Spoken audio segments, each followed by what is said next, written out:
Ar svarbios senjorams meninės veiklos? Pasak 2019 metais pateiktos Pasaulio sveikatos organizacijos publikacijos, kurioje buvo remtasi virš 3000 studijų duomenų, menų vaidmuo gerinant sveikatą ir gerovę yra labai svarbus. Tyrimai, analizuojantis poveikį vyresnio amžiaus žmonių bei žmonių su negale sveikatai, rodo, jog kultūrinės veiklos prisideda tiek prie fizinės, tiek prie psichologinės gerovės. Galima būtų įvardinti įvairius aspektus. Pavyzdžiui, meninės veiklos padeda sureguliuoti emocinę būvį. Taip pat padeda išreikšti emocijas. Meninės veiklos stimuliuoja kognityvinės funkcijas, skatina išlikti visapusiškai aktyviais ir smalsiais. Taip pat meninės veiklos labai prisideda prie tarpusavio ryšių stiprinimo, socialinės gerovės. Skatina fizinį aktyvumą ir dar daug naudų. Taigi bendrai paėmus, meninės veiklos stiprina sveikatą ir gyvenimo kokybę.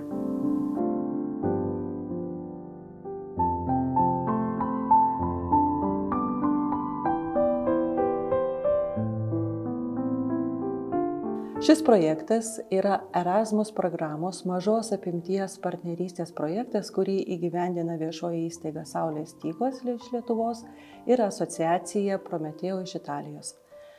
Šios organizacijos bendradarbiauja, kuriant inovatyvius mokymus, grindžiamus menų terapijos principais bei priemonėmis ir skirtus vyresnių nei 60 metų amžiaus žmonių gyvenimo kokybei gerinti. Kuriant metodinę medžiagą šiems mokymams, bendradarbiauja tarpdisciplininė komanda, menininkai, menų terapeutai, socialiniai darbuotojai, suaugusių švietėjai ir metodinė medžiaga buvo išbandoma organizuojant kūrybinės laboratorijas, paremtas neformaliuoju mokymusi, ekspresyviųjų menų, muzikos, dailės, teatro, šokio, išraiškos priemonių taikymu bei refleksyvia praktika. Mokymų kurso medžiaga pateikiama internetinėme kurse Socialinių darbuotojų ateitis ir yra laisvai prieinama visiems vartotojams anglų, lietuvių ir italų kalbomis. Džiugu, kad projekto veiklose socialinės gerovės srityje dirbantys specialistai bei aktyvūs senjorai teigiamai vertina ir noriai panaudoja sukurtą medžiagą,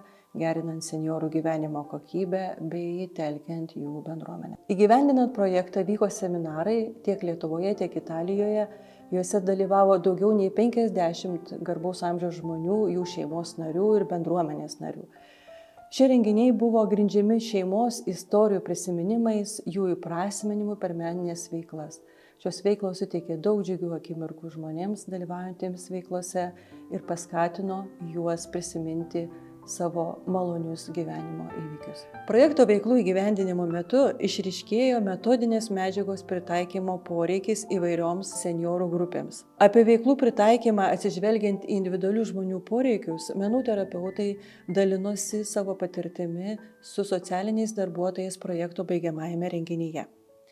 Projekte dalyvaujančiai specialistai mato didelę prasmę ir toliau dalinti savo patirtimi apie meninę veiklų taikymą, apie jų naudą su specialistais, kurie šiuo metu dirba įvairius poreikius turinčiais senjorais. Mes labai tikimės, kad kuo daugiau specialistų taikys ateityje meninės veiklas siekdami senjorų gyvenimo kokybės gerinimo.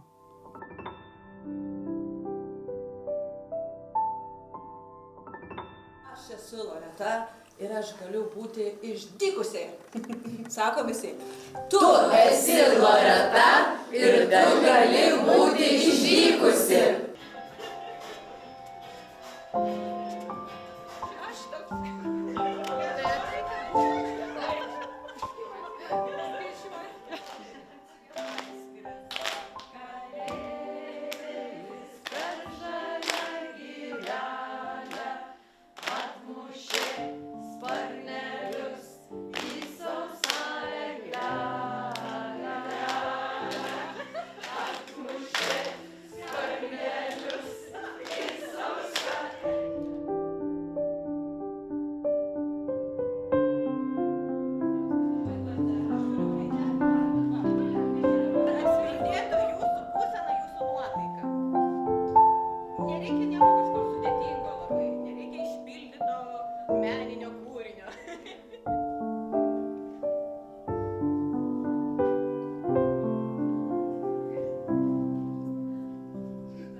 paskatino į šitą seminarą ateiti mano darbas, kadangi aš dirbu senjorų dienos centre su savarankiškais senjorais, tai tie mokymai yra labai aktualūs mano darbui ir mano tiksliniai grupiai, su kuria dirbu. Pastebėjome, dirbant su senjorų grupe, vienas iš darbo metodų yra darbas užimtumo grupėje su menais, tai yra meno terapija, muzikos terapija ir biblioterapija, dramos terapija. Žmogus mene atsiveria.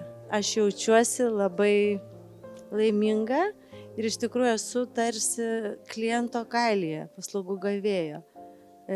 Jaučiu tą, ką jie turėtų jausti. Puikia emocija, tie patys tos pačios profesijos atstovai, kurie, sakykime, įgalina dar labiau tobulėti. Įdomios ir geriausios veiklos, kurias galim pritaikyti senjorams.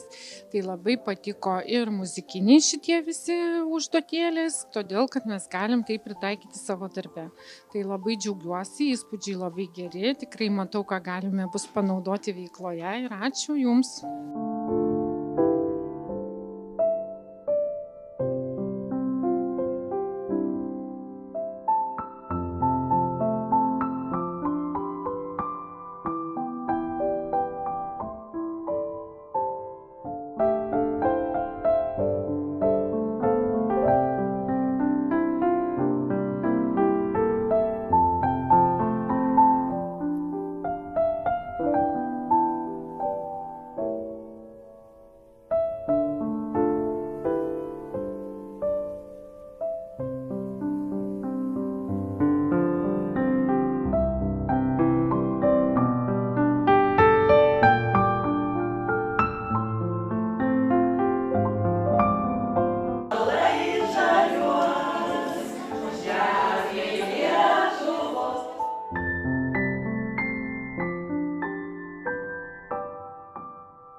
Vienu žodžiu, buvo mišrūs labai visi. Vieni iš Marijampolės, kiti ten iš Aukštaitijos, treti iš Kauno, net buvo ir iš Vilniaus.